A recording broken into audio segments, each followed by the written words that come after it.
नमस्कार, मैं शुभांशी त्रिपाठी और आप देख रहे हैं जन एक्सप्रेस। आज जो खबर हम आपके लिए लाए हैं उसका असर आपके काम, आपकी जेब और आपकी यात्रा तक पर जरूर पड़ा होगा। आज यानी 12 फरवरी को संयुक्त किसान मोर्चा और देश की 10 बड़ी केंद्रीय ट्रेड यूनियन ने भारत बंद का ऐलान किया है। इसमें किसान संगठन, मजदूर यूनियन के लाखों नहीं बल्कि करोड़ों लोगों के शामिल होने का दावा है। सवाल ये है कि आखिर अचानक देश बंद करने की जरूरत क्यों पड़ी? सरकार की कौन सी नीतियों पर किसानों को सबसे ज्यादा गुस्सा है? क्या पूरे भारत में बैंक, स्कूल, बाजार, बस, ट्रेन आज बंद रहे? अगले कुछ मिनट में हम आपको पूरी तस्वीर एक एक करके बिल्कुल आसान भाषा में समझाएंगे। सबसे पहले समझते हैं कि भारत बंद बुलाया किसने है और क्यों। इस बंद का आह्वान किया है संयुक्त किसान मोर्चा ने। इनके साथ देश की 10 बड़ी केंद्रीय ट्रेड यूनियन भी शामिल है, यानी किसान और मजदूर दोनों मोर्चों पर एक साथ विरोध। अब सवाल ये है कि विरोध किस बात का है। दरअसल पहला मुद्दा है कि भारत अमेरिका अंतरिम व्यापार समझौता।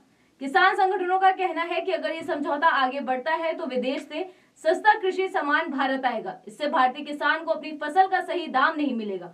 उनका डर है कि इससे छोटे और मध्यम किसान बाजार में टिक नहीं पाएंगे। दूसरा मुद्दा है नए लेबर कोड का। ट्रेड यूनियन की सबसे बड़ी नाराजगी यहाँ है। उनका कहना है कि नए कानूनों से नौकरी की सुरक्षा कम होगी, कंपनियों को कर्मचारियों को निकालना आसान होगा, यूनियनों की ताकत घटेगी। इस पर सरकार का पक्ष अलग हो सकता है, लेकिन मजदूर संगठन इसे अपने अधिकारों पर चोट मान रहे हैं। किसानों का तीसरा मुद्दा है दूसरी आर्थिक नीतियां, जिसमें पुरानी पेंशन योजना की बहाली, न्यूनतम वेतन में वृद्धि, निर्माण और बिजली क्षेत्र के मजदूरों के अधिकारों की सुरक्षा शामिल है। कुछ संगठन बिजली संशोधन बिल, बीज से जुड़े प्रस्ताव और रोजगार गारंटी जैसी योजनाओं पर भी सवाल उठा रहे हैं। यानी कुल मिलाकर उनका कहना है कि नीतियां किसान मजदूर विरोधी हैं।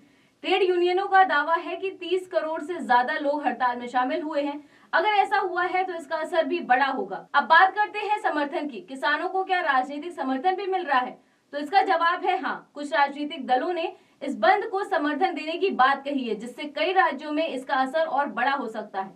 सबसे पहले कांग्रेस पार्टी ने किसानों का समर्थन किया और सदन के बाहर प्रदर्शन भी। देखिए इस वीडियो को। इसमें कांग्रेस अध्यक्ष मल्लिकार्जुन खड़गे समेत अन्य पार्टी नेता देश के सभी ट्रेड यूनियन, किसान और मजदूर के समर्थन में मोदी सरकार की ट्रेड डील और उनकी लाए हुए लेबर लॉज और मनरेगा छीने जाने का विरोध कर रहे हैं। कांग्रेस का कहना है कि करोड़ों मेहनत करने वाले किसानों, मजदूरों और श्रमिकों का भविष्य गिरवी रखने वाली जन विरोधी ट्रेड डील के खिलाफ डट कर खड़े हैं।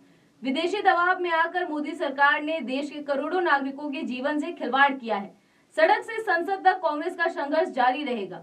वहीं राजधानी लखनऊ में भारत अमेरिका कृषि समझौते के विरोध में जिलाधिकारी कार्यालय लखनऊ में किसान प्रदर्शन कर रहे हैं। मेरा खेत मेरा अधिकार के नारे के साथ भारतीय किसान यूनियन के बैनर तले किसान जिलाधिकारी कार्यालय के सामने बैठ गए हैं और जिलाधिकारी का इंतजार करते रहे। उन्हीं को केंद्र सरकार तक अपनी बात पहुंचाने का ज्ञापन देके किसानों का कहना है कि हम लोग गाँव से इतनी दूर आ गए और डीएम साहब अपने कमरे से नहीं निकल पा रहे हैं। हम उन्हें अपना ज्ञापन देकर ही यहाँ से लौटेंगे।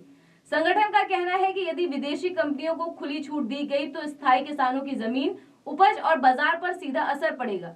इस मामले पर सरकार की तरफ से कोई खास टिप्पणी या सुझाव अभी तक सामने नहीं आया है। बस ये संकेत दिए गए हैं कि हड़ताल करना लोकतांत्रिक अधिकार है, लेकिन जरूरी सेवाएं बाधित ना हो। यानी किसान यूनियन अपनी मांगों को लेकर धरने पर बैठे रहें, प्रदर्शन करते रहें।